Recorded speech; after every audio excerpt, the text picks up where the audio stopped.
Okay, welcome to Rosalind's Kitchen. Tonight's going to be kind of different. See, the meal tonight is Farmhouse chicken strips, tenders, with hot honey. Now, hot honey. You may think, as I did when I first saw it, that it somehow involved the honey being warm. That's not what it's referring to. It's referring to these little guys. Yes, it's hot, as in it will cause your mouth to set on fire and you to burn your esophagus and be in the hospital like a ghost pepper. These ain't happening. But if you don't have these, all you're left with is honey. Now, while that could work, it kind of defeats the whole point. So I went on and I Googled a lot what I could use to kind of replace these and not burn my face off. Not as easy as you may think. Because pretty much everybody was like, oh, well, this is also spicy and it's great. I don't want spicy. I want it to be non-spicy, but have flavor. I want it to complement my chicken, not emulsify it, you know? So after close to an hour of searching Google, and if any of you, I'm going to say this, if any of you know of a better solution or have another solution or whatever, please tell me. Please. Thank you. Okay, so my solution is paprika and garlic. These two, according to my research, will give you a little bit of a kick without face burning off. Okay, the other thing that the other thing is, Home Chef, this is what you call a green onion. These are like zombies, you know, they're going to eat something, maybe me. Anyway, that being said, oh, and one other thing. This involves biscuits, which are going to have my sad little zombie onions in it. But because I am who I am, it's also going to have cheddar cheese in it because, well, why not? Cheese improves everything, right? Yay. Okay, so I'm having coleslaw. I have sour cream. You already saw the honey. We have oil for cooking the chicken in. We have biscuit mix. We have a buttermilk dill seasoning. We have flour for dipping the chicken in.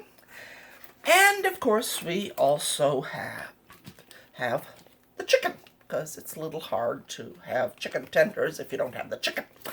They do say that you can use like Maya fish in it too. I don't know. I'm not making anything fishy tonight. So let's get going, shall we? Good.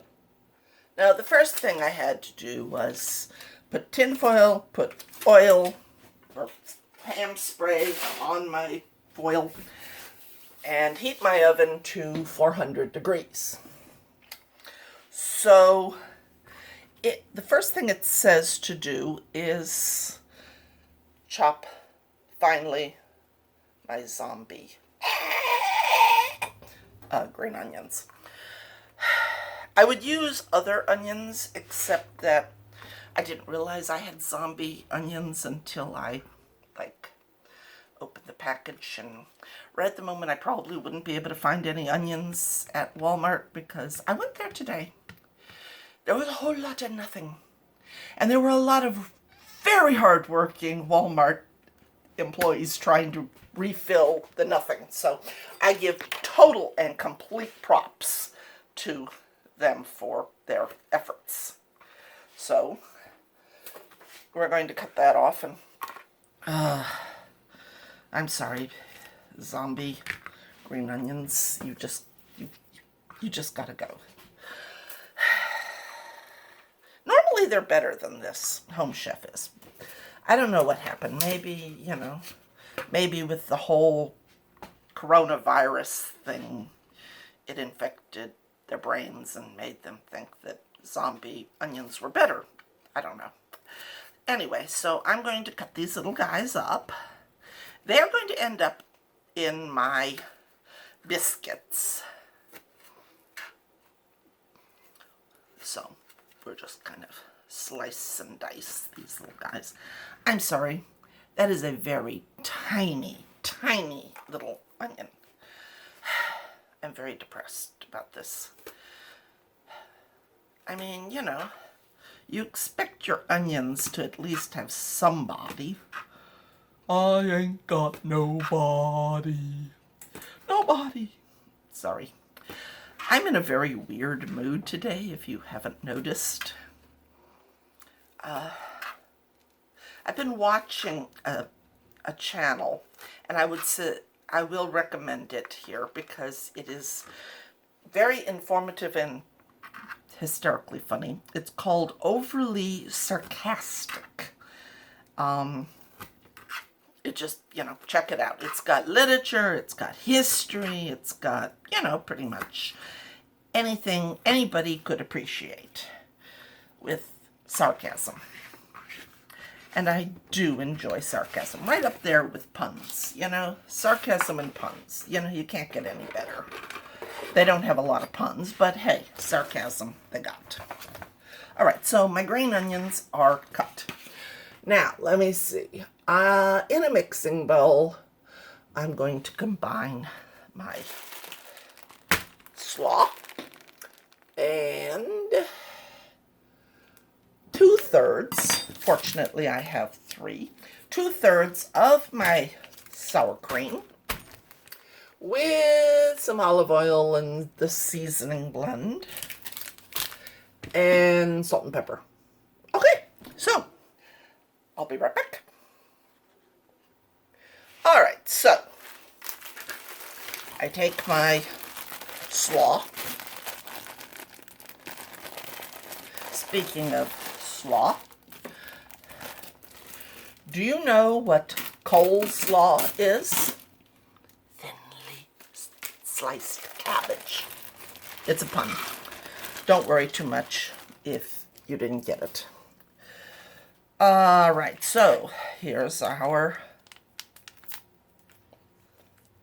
first. Come out, come out. There we go.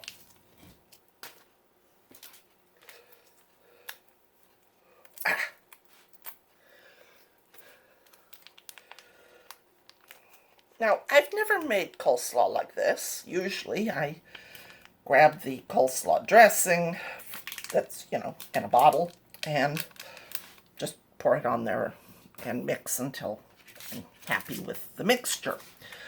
I've never done it like this. I may have to try it again like this some other time. I don't know. Anyway, pinch, my little pinch. Boop. My pepper is fighting me now. And because, see, I wasn't sure if I could get the spoon in there, and then I realized a pinch. Oh yeah, I can get a pinch in there. And then 2 teaspoons of olive oil. So, olive oil and olive oil. All right, so now to mix this up. Hang on, let me grab a spoon. Okay, Home Chef Seriously? You guys are worrying me here. Okay. I think that gets rid of all the... Oh, nope. My mistake. Okay. What's up with this? I mean, I get the thinly sliced cabbage, but seriously, that's just a little bit much more than I expected, you know?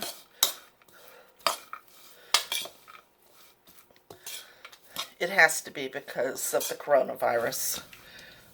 They have fewer workers. They have less quality control. I may still have to write a nasty letter to them, but, you know. Okay, so. Thinly sliced cabbage. And they say set it aside, so put that in the dishwasher. And now we are to the chicken. So I'm going to cut it loose and pat it dry. All right, gloves. Remember I was saying that I was thinking probably gloves would be a good idea. Yeah, well, I decided it was. So, now that I have patted it dry, I'm going to have to stick this in the wash. But in the meantime, let's just... chicken!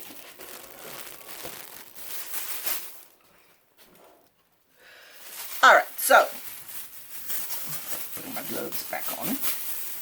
Now I am supposed to cut these little guys into about 3/4 inch pieces, which I'm just kind of estimating here, so do not, like, tell me, oh, you did it wrong. It is what it is, okay? Deal. There we go. And... well, that was a little bit shorter than I had intended. And there we go. All right, so chicken strips, anybody? All right, now I am to get my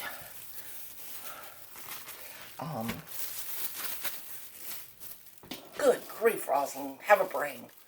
My biscuits made. So let me get my gloves off.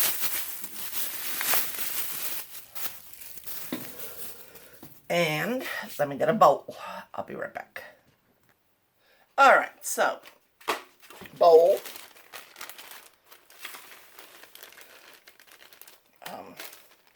Biscuit mix. Green onions. Get all the green onions. And, of course, cheese. Extra sharp cheddar because, hey, it's good. So, oh, that should do. I'm only making 2 biscuits, you know, so. Now, here's something that I just discovered, which I find very, very annoying. My little guide over there has how, you know, for comparing cups and tablespoons and teaspoons, it goes from 2 tablespoons to 4 tablespoons without including 3 tablespoons. It's very annoying, so I had to put them separately into here. Now, one of the things I did learn from my mother is that you don't want to overwork flour.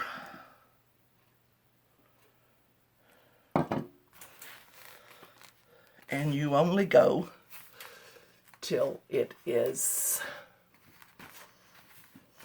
moist.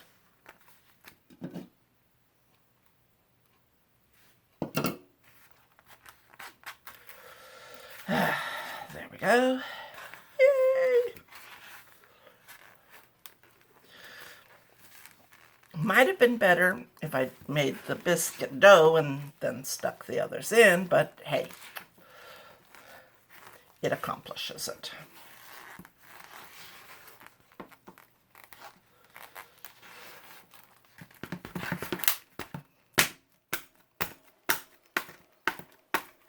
Get off of there!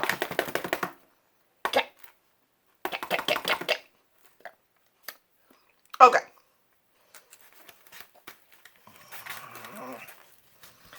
Yes, I know you're not supposed to use the end of it to mix it, but ha! Did it anyway. Get. Now, put this in the wash. And I gotta go wash my hands. I'll be right back. Alright, so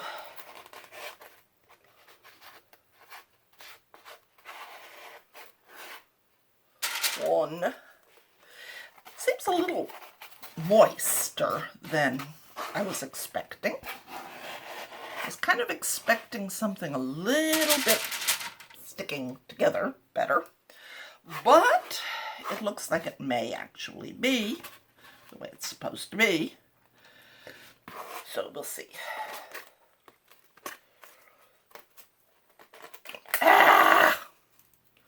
Being divided by my thing. Okay. More or less. Seriously. Looks a lot more wet.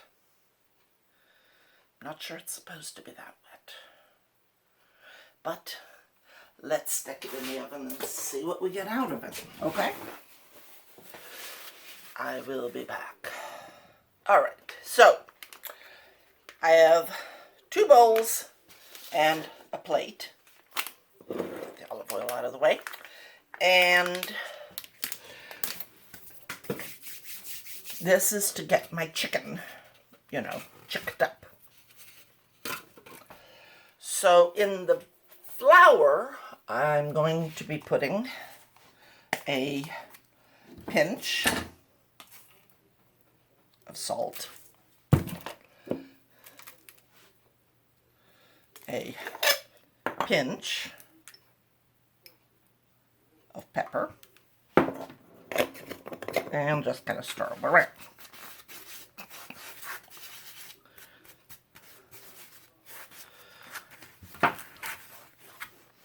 Excuse me, something just fell in there. Huh.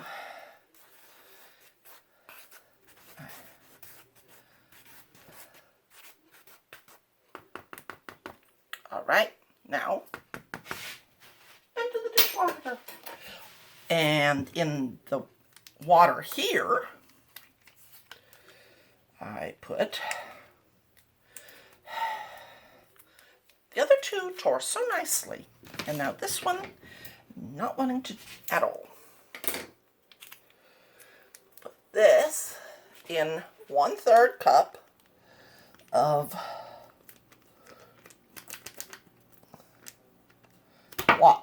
cold water.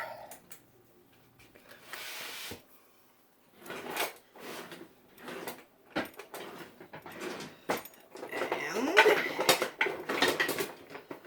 that's something to mix this up with. Try to mix this up without getting it all over the counter. It could be challenging.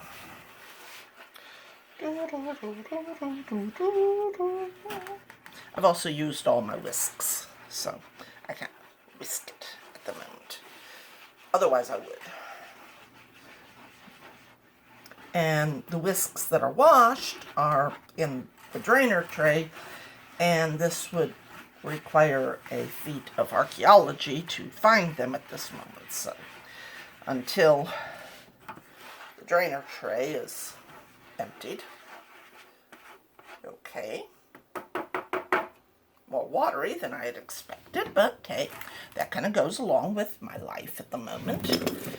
My life is more fluid. Okay, so put that there, put that there.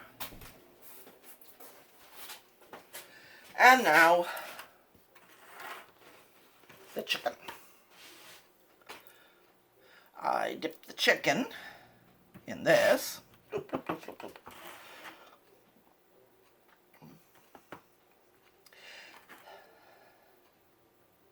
Okay. And flop you in there.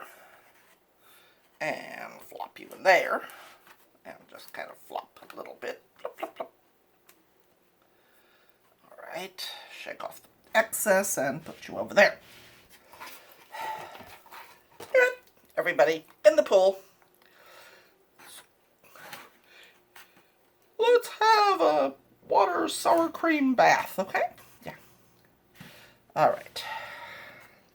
Yeah, I know, you're not supposed to do it this way. It's supposed to be one piece at a time. But I'm feeling a little impatient at the moment, so...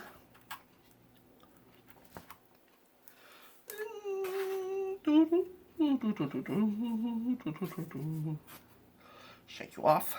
Put you over there. Take you. Put you in. Roll you around.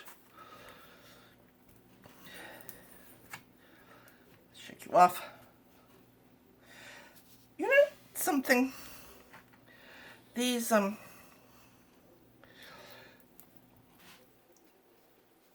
tenders are looking kind of like the creatures in Tremors, you know? Can't you just see that going along under the thing and coming up and eating somebody? Told you I was in a weird mood. Alright, anyway, you know, because they're fat at the one end and they're thin at the other end, sort of. My chicken tenders don't have any little wormy things coming out of their mouth to eat you with. But they could. I mean, you know. There's nothing to say that they couldn't. Just probably wouldn't. Anyway, I like the movie Tremors. If you haven't seen it, I will recommend it. It's not great brain food, but it is fun for those who like just a movie to enjoy the humor, enjoy the horror, enjoy the, you know, weirdness of it. Alright, so everybody has now gotten powdered, and now I need to go wash my hands.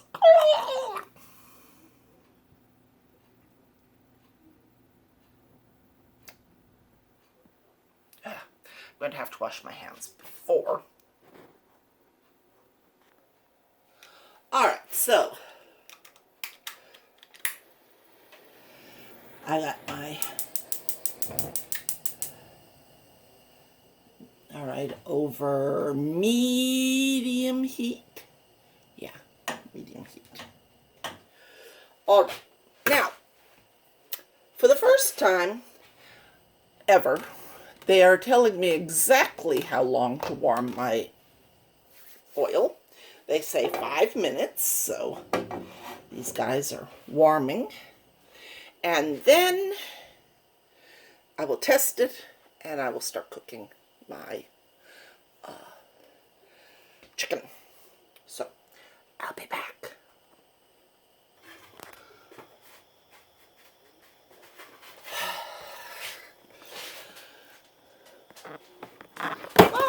Hello.